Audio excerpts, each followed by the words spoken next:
Alright, so I wanted to show you the chicken. And as you can see, the grease is still looking good. It's not a lot of pieces floating in there. You know, not a lot of batter. That's also going to help your grease stay clean a lot faster the way that we breaded it. They have become a nice brown looking color. I'm going to go ahead and take these out. Just make sure you drain them off good. We still have a lot to do. And I just want you to see how to make some good fried chicken. It's real simple and easy, y'all. Alright, you guys. So really quick, I wanted to show you how I put together the trio set of wings that we're going to be doing tonight. Right now, I just have my pan here with a piece of parchment paper. That's all. And I have some wings that's right here already fried up. Some plain wings.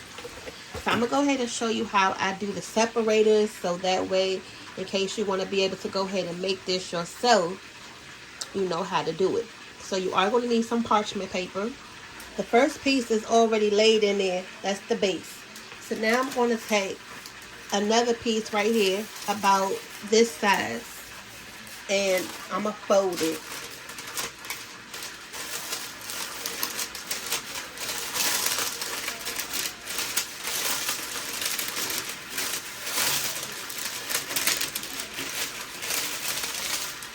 Okay.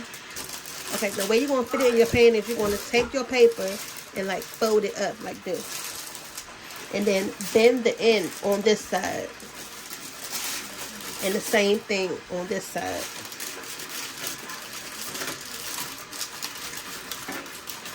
That also helps, you know, if you made your paper too long or you made it too wide, it'll help fit the actual pan that you're putting it into without having to cut it.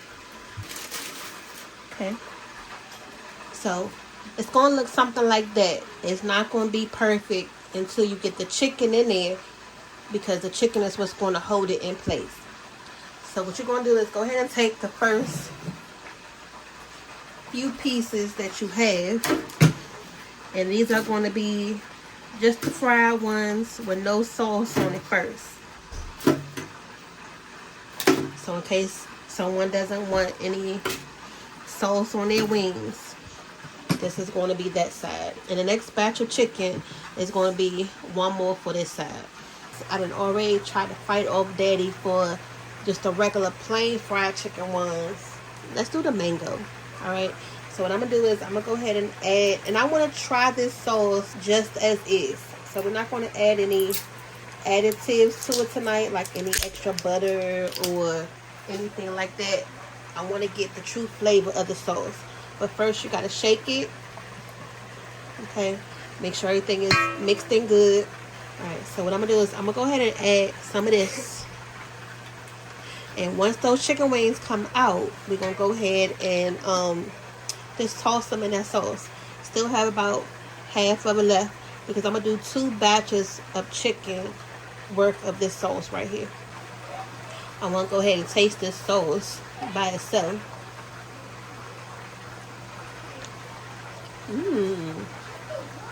That's good, you guys. It's spicy too. Whew. See all those different pepper flakes in there? So it's like a sweet and spicy sauce. Okay, I like this one. So yeah, you can try this one right here. This one, I feel like it's gonna be good. So this is the second batch for the mango chicken. I'm gonna go ahead and get ready to take this out. They done already sampled it and they pretty much love this one. I'm gonna leave a little bit so I can top it at the end, but this is gonna be for the second batch right here. I'm gonna go ahead and just toss them in there. Make sure you drain off all that grease though. And I'm gonna turn my heat down on low while I do this part, so it won't, you know, continue to overheat. But I've been having to fight them out this chicken so far. So I've been pretty much getting 2 batches of chicken for each, you know, flavor. Just the plain ones. We have 2 batches for the mango, and then the next one we're going to work on the buffalo. Okay, so now that you have that in there, You're going to take your spoon and you're going to toast those wings. Just toss them around. And make sure they get coated. And in the midst of me doing these, I've been keeping these in the oven on 200 to keep them nice and warm in between the batches. Okay, so they can stay nice and hot. So I got the pan right here so I can show you how they gonna look. Okay, so keep flipping them and make sure that everything is nice and coated. Oop, I got one that just fell out. That's okay. And the good thing with making them at home, you don't have to worry about, you know, having all flats or all drums. But if everybody like the same cut of meat, somebody gonna have to sacrifice and get the drum.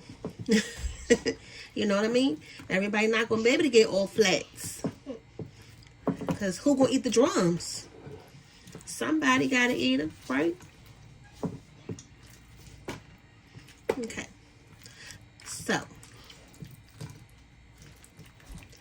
once you get them all flipped around, okay, so I'm gonna bring you back over to the trio.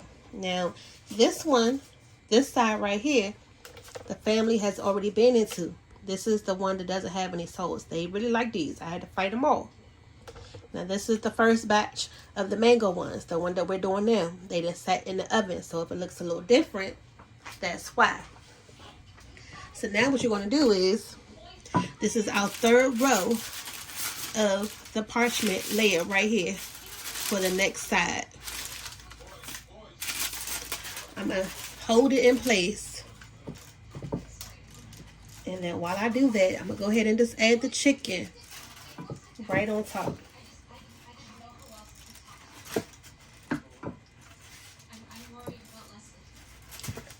So depending on how many you're making,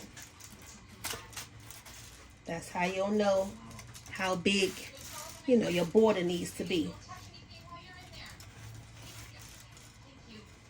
And you can see the peppers on this mango side.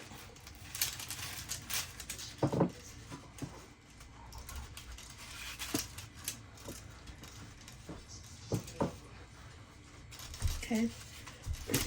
And don't worry if it's not too perfect, because I'm gonna put a little bit of extra the peppers on the top, so that way you can know it's kind of spicy. Okay, so I'm gonna leave it just like this for now. Probably gonna have to adjust it, you know, to make sure it looks nice and even. And this piece right here, you can just fold it down just like that and just stick the piece of chicken right on top, so that way it can lay flat just like that. Okay, so that's what we're working with so far. I'm gonna go ahead and put this back in the oven so they all can stay warm on about 225 until we get the next layer of chicken on this side. Now, just so you know, for the next sauce, you're going to have to wash out your pan so you don't have any of the residual from this one, so you can get the real flavor of the next one. And then I wanted to show you really quick that in the midst of me cooking this chicken, I am cleaning the grease. So you see all these little particles right here? I am going in to clean the grease as I, you know, cook in between the layers. Scraping the bottom of the pan. All of these bits, I am getting that up. So make sure you do that. Look at all of this. This is from the batter. So over time, when you frying your chicken, you need to get this up. If not, you're going to see all these specks on your following batches of chicken that you add in here. And you want everything to look nice and fresh.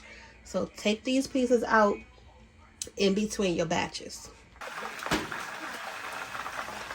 Again, this is the sesame teriyaki buffalo wing sauce. Make sure you go ahead and just shake it up.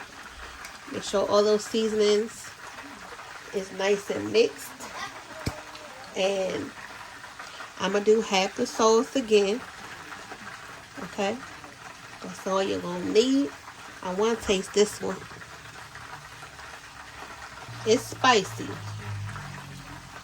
It doesn't give me like a too strong teriyaki flavor, but it does give me the buffalo chicken flavor. So I guess once you actually taste on the chicken, we're going to see if it tastes different.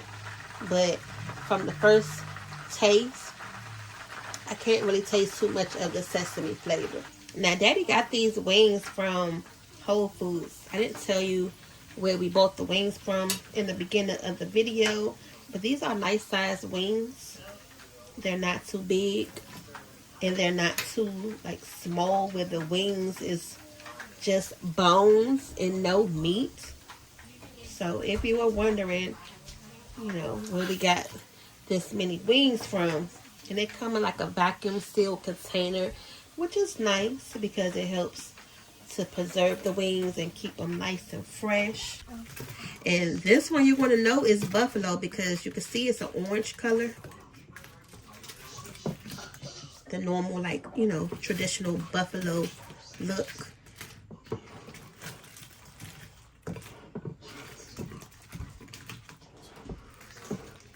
And I'm just pretty much folding that sauce on the chicken. I'm trying not to disrupt the batter too much because you don't want it to fall off while you're, you know, moving it around. So I'm just trying to fold it as I flip it. So now that the wings are tossed, I'm going to go ahead and start to put them in to its place. This is the first batch. We're still going to have more.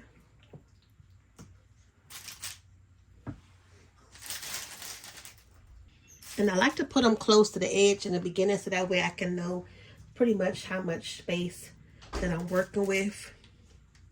And when I go in with the next batch, it's more so the filler on this side. The next time you see the trio, the whole tray is going to be filled up. So make sure you stay tuned, keep watching, and roll with the fam. We're not done yet. Okay. Now turn the bottle upside down. So just in case I have any more sauce in here, let's go ahead and drizzle that right on top. Still had a little bit of sauce left in here. So I'm going to drizzle that on top as well.